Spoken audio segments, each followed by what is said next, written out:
మే 9వ తారీఖున ఇండియా ప్రపంచాన్ని గడగడలాడించే ఒక అతిపెద్ద నిర్ణయం తీసుకుంది. అదేంటంటే తన MIRV technology multiple independently targetable re entry వెహికల్ని సక్సెస్ఫుల్గా ప్రయోగించాం అని డిఆర్డిఓ ప్రకటించడం జరిగింది.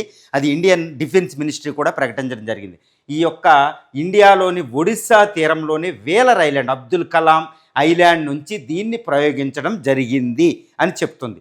ఇక్కడ ఇండియా సైలెంట్గా ఒక మిసైల్ టెస్ట్ చేసింది, కానీ ప్రపంచానికి మాత్రం అది మిర్వ్ టెక్నాలజీ అని మాత్రమే చెప్తుంది.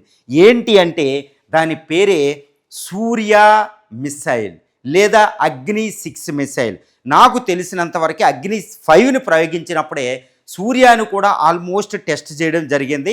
ఇప్పుడు నాకు సమాచారం, నా అనాలిసిస్ ప్రకారం ఏంటంటే ఇండియా టెస్ట్ చేసిన మిసైల్ పేరే సూర్య మిసైల్.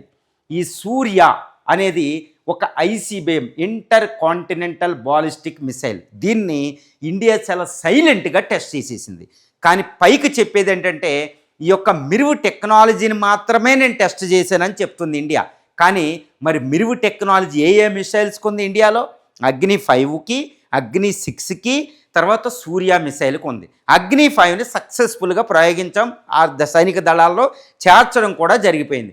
ఇక అగ్ని-5 అంటేనే అగ్ని-6 కూడా ఆల్మోస్ట్ అయిపోయింది. ఇప్పుడు సూర్య తన అమ్ముల పొదిలోనే ప్రపంచంలోనే అత్యాధునిక ఐసీబీఎం, ఈ ఐసీబీఎంను ఇప్పుడు టెస్ట్ చేసింది. కానీ బయటికి చెప్పేది మిరువు టెక్నాలజీ అనే చెప్తుంది. మరి ఎందుకు దాస్తుంది ఇండియా?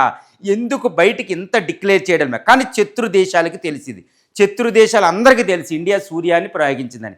ఇప్పుడు ఈ సూర్య ఏమని చెప్తుందంటే ఇండియా ఈ సూర్య మిసైల్ యొక్క విశిష్టతను చెప్పేటప్పుడు ఇండియా మేము సక్సెస్ఫుల్గా ప్రయోగించిన టెక్నాలజీ ఏంటి అని చెప్తుంది.